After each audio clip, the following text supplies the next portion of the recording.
Ladies and gentlemen, dear students, that's really my very special pleasure to be here again. In first time in this new building, and I'm very, very pleased to talk to young people. Would you like to show how many of you are from Europe? Would you like to raise your hands? Oh, you're mostly from Europe. All of you. Some not. Where are you from?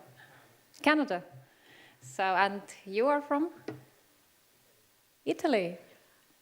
I don't see you quite well. I see you have a very, very dark hair. Okay, Russia and the new security situation in Europe. Mark asked me to make a very short introduction, about 15-20 minutes. It's very difficult to be in this time frame speaking about Russia. About a country which long history, with a long traditions and with great ambitions, as we have seen in recent few years. I would say just a few words, perhaps, for the background, a little bit what concerns the Putin's regime, the Kremlin power. If we go back to the history by 2000, year 2000, then you can recall how old you were. In the year of 2000, it was the year when Putin came to power. In Russia, it was quite ridiculous. In 1999, Mr. Yeltsin, President Boris Yeltsin, he just announced on the New Year's Eve that he's tired, he does not want to be a president anymore, and he gave power to Mr. Putin. A temporary power, it lasted a few months, then they had official presidential elections, and Mr. Putin came to power in March 2000. And the first period of his administration, from 2000 till 2004, it was quite peaceful. It was promising, a young person still taking over from an old man who started the democratic reforms in Russia. And everybody had high expectations in Europe and in NATO that Russia will be continuing a strategic partner, a true economic partner and a political partner to build up a mutually useful relationships. NATO opened up its doors. Russia was taken as a partner to the NATO as well. NATO-Russia Council was established in 2001, and also the good relationship with the European Union was introduced, and a lot of joint economic projects, the value-based projects were launched.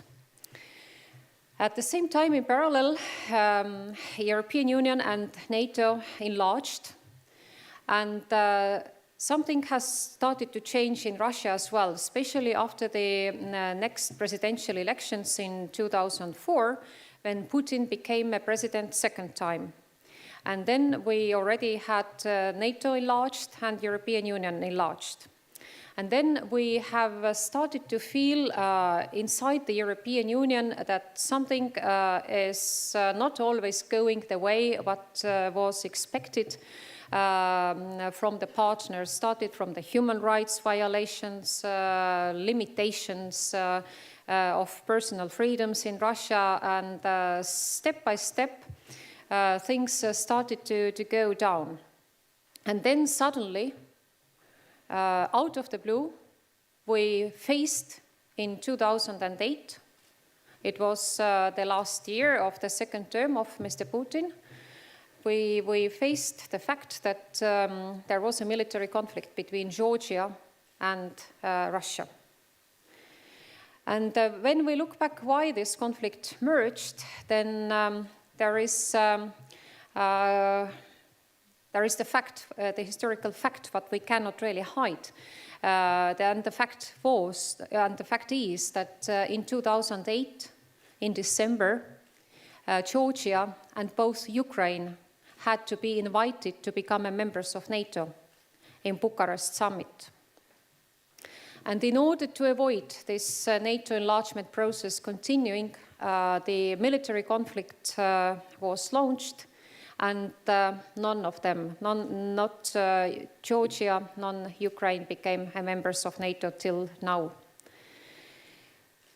And then the conflict calmed down, and Europe, NATO, in a way, they forgot that so far, till nowadays, Abkhazia and South Ossetia are still occupied by Russian Federation, and the frozen conflict is lasting, going on there.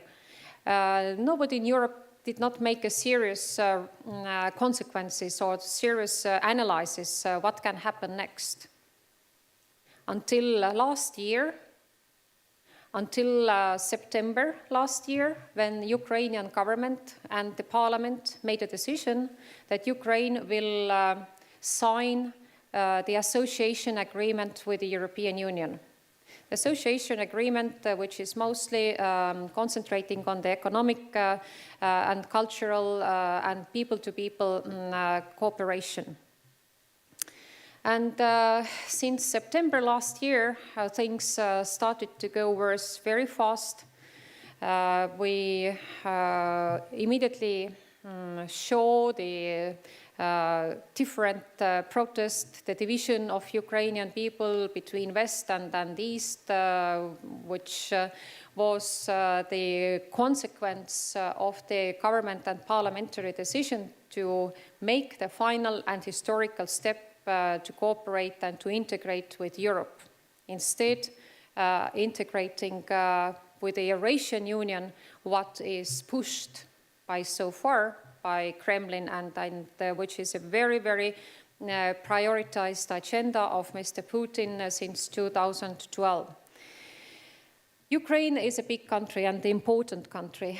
It has a size almost like Germany. It has a lot of resources, a lot of human resources, natural resources, despite its poor country so far, but it has enormous resources. And for Kremlin, it's clear that without Ukraine, Eurasian Union would have been a sort of paper tiger, without real power, without access to direct border to Europe, etc. And also historically, culturally, we can see not only the economic or political or geopolitical interests, but very, very much Putin's political elite is arguing that Ukrainians are naturally Slavic people. They historically belong together. Ukraine and Russia has been once upon in the history like one state. Actually, the Russian state started from Kiev, old Kiev. And there are a lot of emotions on the one hand, a lot of history on the second point, and on the third point, of course, there is a clear geopolitical interest and power games concerning the balance of powers between West and East, or West and Russia, directly saying. And because of this reasons, unfortunately, we are today, all of us are facing a very, very serious security situation in Europe. It's not only in Ukraine, it's not only the Baltic countries, which are very often referred.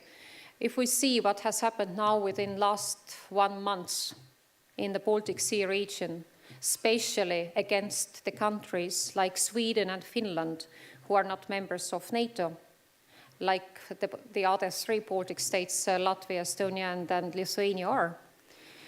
Now, next step, what I feel from my personal observations is that now Kremlin is trying to make some sort of experiments on the non-NATO countries in the north, near the Baltic Sea, and to see how the West is reacting. What can European Union do? What can NATO do if the Russian submarine is just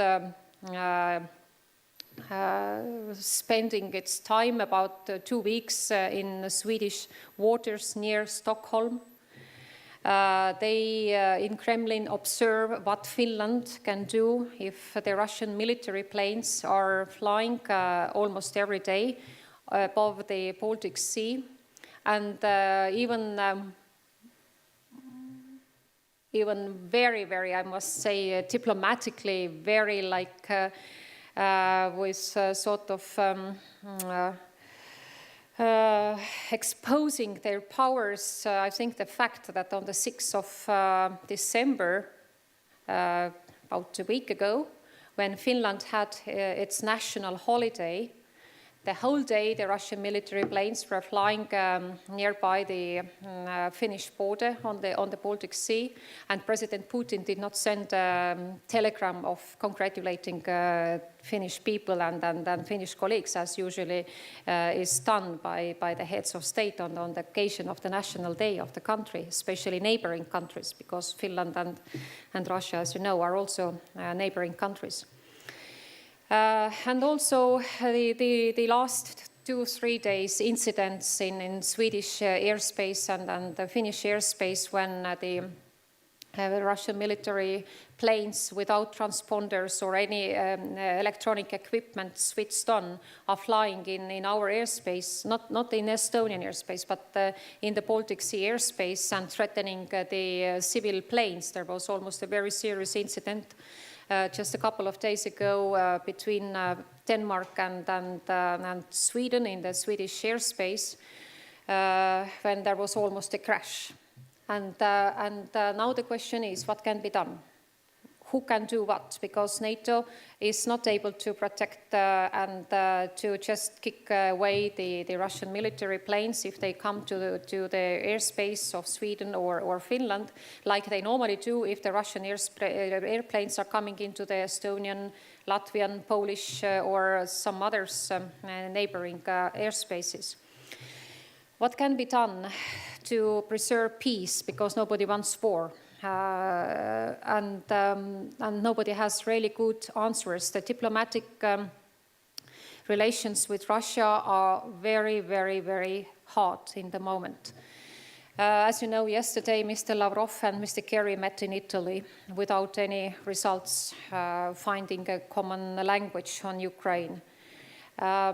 This week there will be another EU summit when the EU leaders are gathering and trying to find out sort of way how to take Russia back on the ground and stopping really this military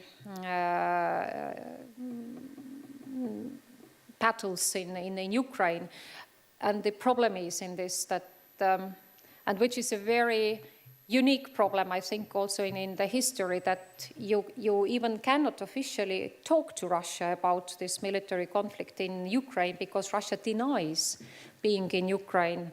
As you all know, that they say that these green men are not Russian militaries, they are just volunteers or just some people fighting there. But all the NATO intelligence, the big EU countries' intelligence, they all see and know that these are the Russian militaries. This is not only personnel, but also the equipment. And the point is that how can you talk to Russian leaders if they deny that this is not their problem, as Putin has said several times. So the situation is ridiculous and most serious. So I'm almost 50 years old. I don't remember this kind of things even from the Cold War time when I was young like you or when I was child. But now we are facing the real threat in Europe, and the threat is not only because of the Ukrainian situation there, but the threat is in the fact that we don't know what Putin plans. Who is next? If we cannot stop Putin in Ukraine, if he's allowed to play this dirty game that he doesn't know anything about Ukraine, if the sanctions what US and European Union have posed, if they don't change Russia, then what can be done? Maybe this will be my last point before we start discussion. Maybe the economic situation itself will help us a little bit because, as you know, Russian economy is heavily depending of gas and oil incomes. You all know that the price on oil has fallen more than 2 times over the last years. It's now about $60 per barrel. It used to be 130 like 5-6 years ago. And this really makes sense. And if you look on the budget 2015, what Russia is now preparing, then already officially the Russian Ministry of Finance have announced that they must now open the reserves, what they have, the state reserves, what they have, $90 billion. They have to take out from this 90 about 12.5 billions in order to cover the elementary needs for the state budget next year. This is quite a serious movement, and also the sanctions, how they influence the situation. It's not only about personal sanctions on visas, but economic sanctions, and also sanctions on technologies. For example, the Russian economy, once again, it needs all the time the innovation. But the innovation can be based on the modern technology, what they normally imported from Europe or from US. Now they cannot do it, and replacing the technologies with, I don't know, Chinese, some other Asian technologies, or to develop their own technologies, it simply takes time. It will take time. And therefore, this situation again reminds me, this economic side of this conflict reminds me a little bit the Cold War times when during the Reagan's time at the end of, or in the 80s of last century, why Soviet Union collapsed. It was not only, this was not the political reason why it collapsed, but it collapsed because of the economic reasons, because the United States so much pressed on Soviet Union through the different economic measures, and especially in that time the tool was the military equipment. What was developing so fast in the US that Soviet Union was not able to follow these developments, and they didn't finally at the end of the day have enough money to invest into these space programs and whatever in that time the US developed. So once again, the situation is not good, but on the other hand, I guess that the European Union is much stronger. It's really existing. It's not comparable with the 80s of last century. We are 28 countries together. Our political leaders are together, and they want really to find sort of way that all the member states of the European Union, even if they are not members of NATO, that they are protected, and finally sort of modus vivendi, how to find the way out from this situation with Russia will be found. So that is a short introduction that was probably a little longer than 15 minutes, but I hope that you got some ground for debate, questions, or just arguments, counter-arguments if you want. Or is it so cold that your brains are frozen? Yes, you have a question. You got a microphone also. Sorry. So being from Estonia, one of the Baltic states, so what do you think that the Baltic states, Finland, Poland, like sort of the former Soviet bloc, can do now to sort of de-escalate the problems and de-escalate the issues going on in the Ukraine and what might spread to other regions of the former Soviet Union? Well, the most important emotional point what we have to do, of course, is to work together what NATO has stressed many times, also the new NATO Secretary General has been recently in Estonia. Mrs. Merkel was in Estonia, she was in Latvia, Mr. Obama was in Estonia, just politically saying very clearly that we don't give up. We stand where we are, we keep our values, we don't move. What will probably happen next if Putin is not going to stop his activities in Ukraine, we will probably get more US and NATO troops on our soil in Poland and in other Baltic states. 10 years ago, when we signed the NATO accession treaty, I signed it myself as a foreign minister, we never, ever could imagine that American soldiers will be on Estonian ground.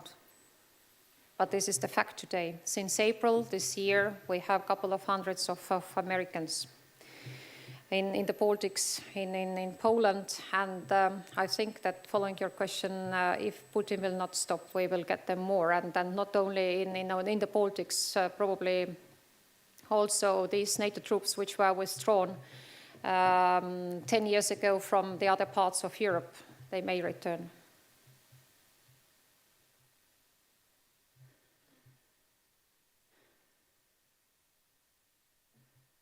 And this is because of the balance of powers. You must balance. Just to give you the fact why it's important, just from February this year, nearby the Estonian and other Baltic borders, there are Russian Iskanders, the rocket carriers, which were not there, never ever, but since February they are there. And they are just, like 100 kilometers from Estonian border.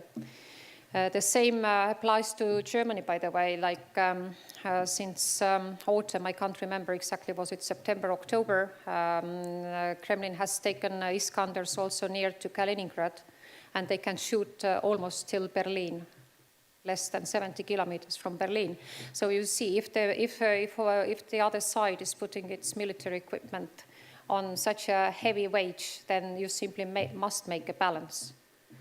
Otherwise, it will not work.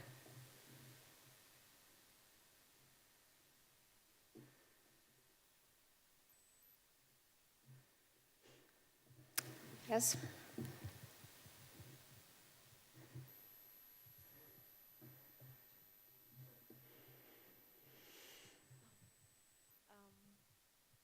Hello. My name is Rolita. I was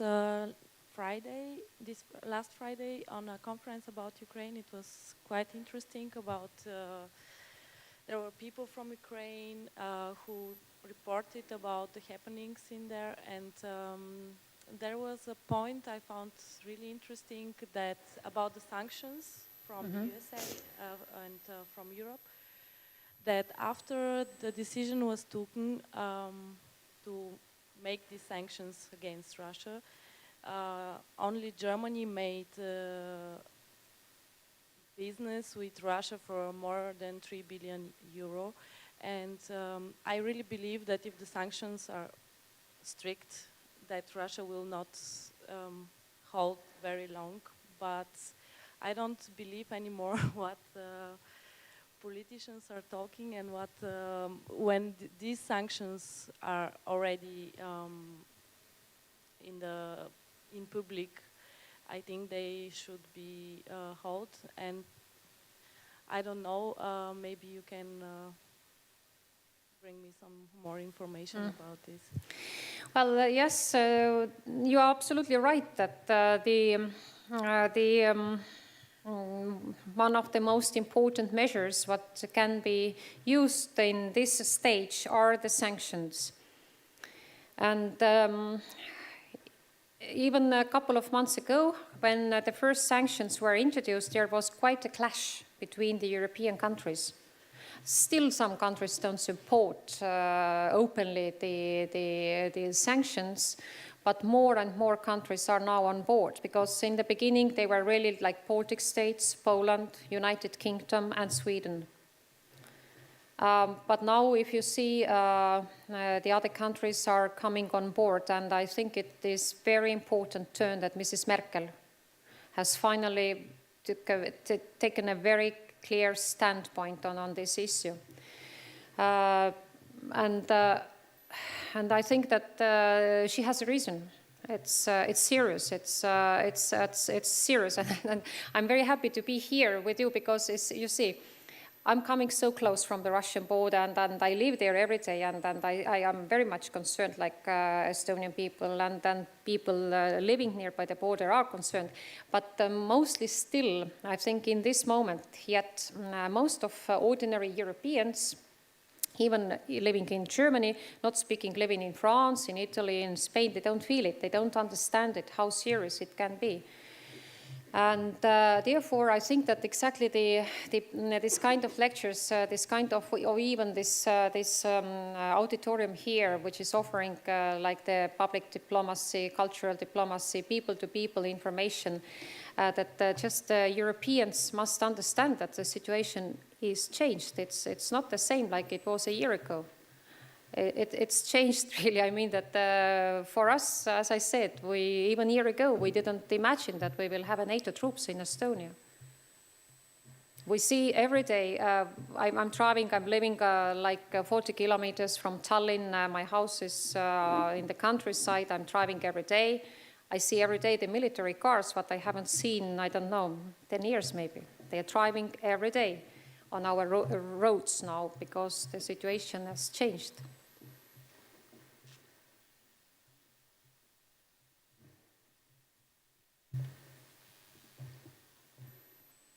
There is another one there, question?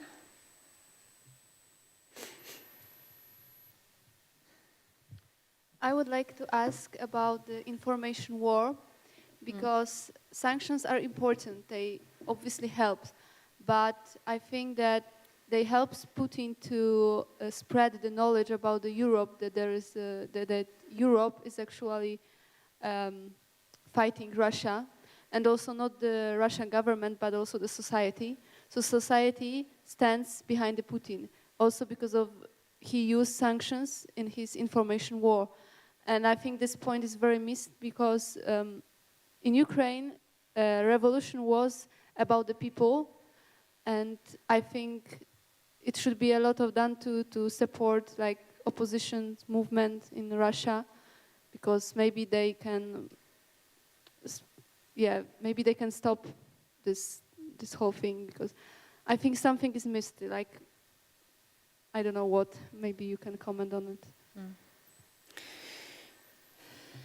Well, the NGOs, as you know, they are mostly switched off in Russia. The democratic NGOs, they are called by law the foreign agents. They are not allowed to work. Many of them, the Western NGOs, they simply removed from, they moved out from Russia. But I just, coming here today, I read that also the Moscow School of Civic Education and also Memorial and Andrei Sakharov Center has been recently harassed. If they criticize Putin, then they face sanctions themselves as a civil society organization. Last week there was a very important annual conference in Moscow where I was not able to go, but the most famous human rights and opposition leaders are gathering once a year with the support of European Parliament. There was a serious discussion about the situation of the civil society. It's much, much worse than in 2012, if you remember, when they had the big demonstrations on the streets. Now, you know, these young people who came to the peaceful demonstrations, many of them are still in jail. You simply don't know. You know that these two girls of Pussy Riot, they were released because of the huge international pressure, but many young people are still in trial, or they are just in the prison. And people are simply afraid, and this is one thing. And you started saying exactly very rightly that there is a sort of propaganda and brainwash. been done already since, again, since 2004, when Putin started his second term in office. They changed from the ground all the history books in Russian schools. So Stalin is a hero already last 10 years. All this new generation in Russia, they have educated in terms that Russia has a great power, the world power, the Stalin was a hero, and etc. All history books are printed in one printing house in Russia, centrally controlled by Putin, and the owner of the print house is a good Putin's friend, his judo partner, in fact. So it's this brainwashing of young people, why these young people are supporting Kremlin or Putin. This is for Europeans, it's very, very difficult to understand, because if you would sit, if you would be in Moscow and sitting together with your own age young people, they mostly would say Putin is a great man, fantastic, doing right things. And of course, this propaganda, which is, well, we will, this is just the beginning, not the end. I mean, that this Sputnik channel, what was recently opened, this is not only one TV or one radio channel, it's multi-channel. It's multi-channel, and we will see. Basically, in Western European countries, so the propaganda, Putin don't want to stop on Russian society, but also he wants to Western society to actually be a part of it. So I think it's very important to fight with this propaganda. We cannot be like open for dialogue and can let him to spread his propaganda also in our countries. It's very, very dangerous, because in Poland, when I come from, also a lot of young people is actually saying that, but you have to listen to the Putin. In some point he's right, and I start hesitate if it's also working there in Poland. So. Yes, and this is what the analysts would call asymmetrical measures. You cannot really take a countermeasure against this kind of weapon, let's say this multimedia weapon. And they are very cleverly doing this already many, many years, of course, in Baltic countries, what they do. And they do country by country base. It's even not universal. They will do different messages for Spain, different messages for Germany. So, and I think this is also part of NATO and the EU countries' analysts to find out the countermeasures. You see, again, it's very, I'm very sorry to recall this Cold War times, but in that time, you know, we had a Radio Free Europe, we had American Voice, sort of, you know, contra-propaganda was working in Munich. There was a big headquarters of Radio Free Europe where the Russian, in that time, Soviet propaganda was turned down. So I think that still the most important priority for our leaders in Europe is today to find the sort of solution on this situation, because if we don't find it by one or another way, it goes even worse. I don't know what it can be exactly, but it's clear that it cannot end in mutual trust or in useful cooperation if things are continuing in that direction. Well, once again, maybe the economic situation in Russia, the sanctions will help, or maybe the civil society opposition in Russia will find themselves enough power, but looking at the opinion polls, then Putin is still having about 70–80% of support among people. Yes?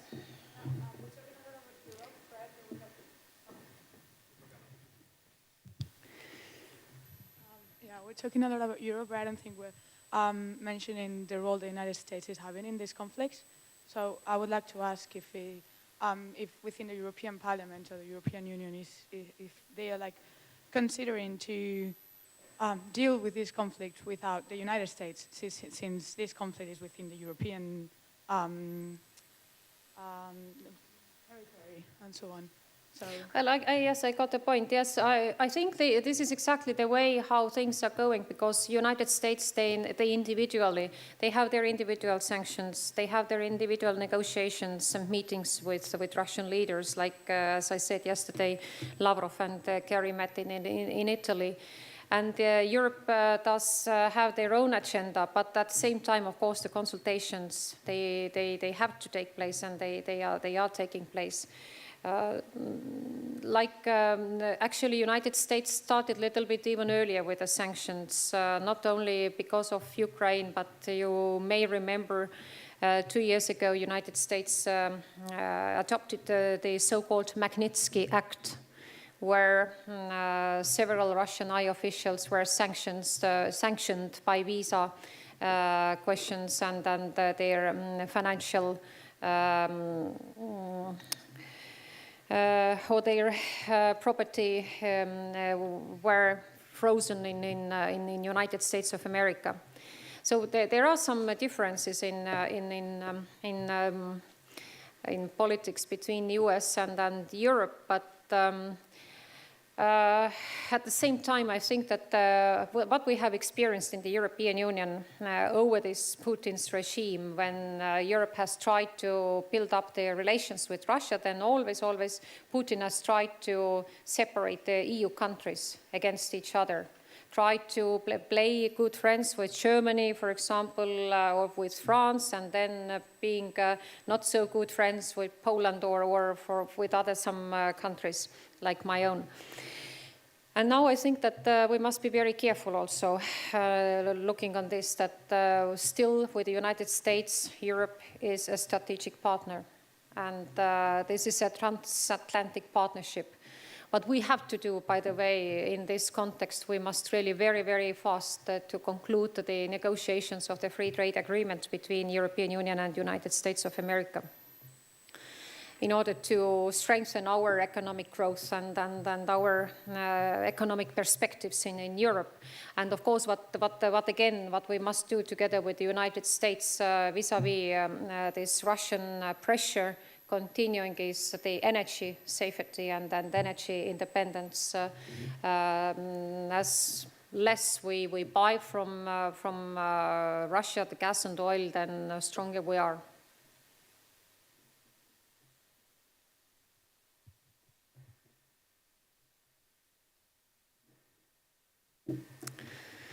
So, no more questions. So, when we finish, there is the last one. Mark, you are there. I didn't even see you there. I wanted to give the others the chance first, but since there's no questions for now, one question I had for you as also an advisory board member of ICD, what would you recommend an organization such as ICD do when it comes to issues such as Russia, etc.? The one approach would be to say, okay, there's problematic things happening, we don't do anything. The other approach would be to engage in actually doing things, let's say, in Russia, beyond Russia. It's a challenge, of course, this kind of activity, but what would your advice be, I guess, on the one hand, on the topic of Russia, which you were speaking about, and also in general in terms of human rights? Where does civil society fit in? What power, what responsibility do we have as citizens? And where would you like to see more engagement, whether it's ICD or other NGOs, in particular in regard to human rights?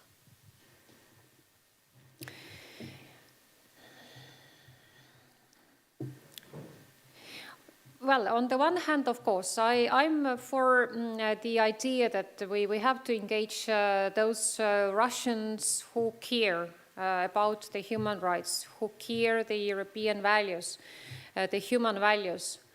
But we must be also realistic that, as I said, I mentioned these history books, for example. This is a very, very difficult task to get the results. Even, you see, there are many, many young Russians, students studying around Europe, across Europe. Maybe they will not go even back to Russia because they really don't care or they don't share what the Kremlin's agenda is. But maybe Maybe I give you another parallel with the case of Belarus, because it's smaller and it's easier understandable exactly how much, for example, the Western different NGOs and even governments have put resources into the Belarusian opposition and the human rights supporters. And you see, the country has been the same. You cannot change even the country of 10 million people, like Belarus is. If the brainwash is so strong, you see, or if the individual sanctions against human rights fighters are so hard, I mean that if you are risking your own life on daily basis, if you open your mouth, then you simply have a choice. You have a family. You cannot do things. And I know what I'm talking about. Like 10 years ago, when I was a vice speaker of the Estonian parliament, we had the case of 10 young Belarusian students who escaped from Belarus to Estonia. And I worked with two of them very closely together. I know they had families there back in Belarus and their relatives and so on. And they are still in Estonia. They have been established, the NGOs. They tried to attract on ground in Belarus the institutional relationships with human rights organizations or with people, but they are so weak because they are not allowed to work like now Putin has been doing last 2-3 years. They are all, I don't know it's in English, simply they are not closed, but they really cannot act on the way what the human rights organizations should do. If they do open their mouths or they want to do something immediately, they will have taxation department, they will have some sort of harassments, the sort of police visits to their offices, all the documents are taken, computers are taken. So it's a very, very difficult goal. And if you train those people outside of Russia or Belarus, and they go back, they still cannot change the situation, because this has been the experience of last 10-15 years, what I've seen. I don't want to say that we should stop it, not at all, but I say simply that this is a very, very hard job. I agree, and those are the questions we try to ask also in the framework of the Institute. As you know, for a long time, culture diplomacy was really very separate from the field of human rights, but I do think we at least need to study these issues and ideally collaborate at some point as well. Yeah.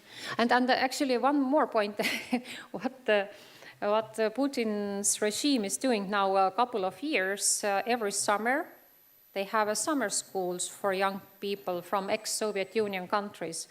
And for some years, they did not invite anybody from the Baltic states.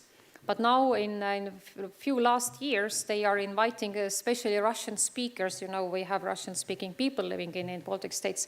They invite these school boys and girls to their trainings, and they are military trainings mostly. Then I've seen the documentary just a couple of weeks ago, how committed they are playing sort of military games. And of course, for teenagers like 14, 15, 16 years old, it's quite, on the one hand, attractive, funny, and then they are brainwashed like we big Russian power, This is quite terrifying. I mean, that, and especially young people in this age, they are very, open of this kind of things, to this kind of things. Yes, there is another question.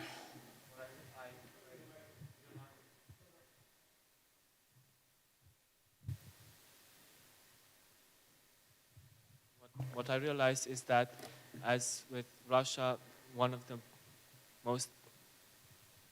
the bigger dangers is that in Russia there is a tradition of manipulation, and basically Putin, that's what he's doing. He is using a tradition that was there before him, and he's just building on it.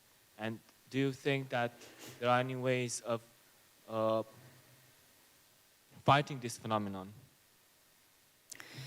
Well, the other auditorium whom I was talking earlier, I think I suggest if you have time and interest, just read about Putin's personality. There's some articles or analysis, and you will find out that he is a very special person, and he has a very strong feeling to go into the history as a strong man of Russia uniting or reuniting, most of the Soviet Union into the Eurasian Union.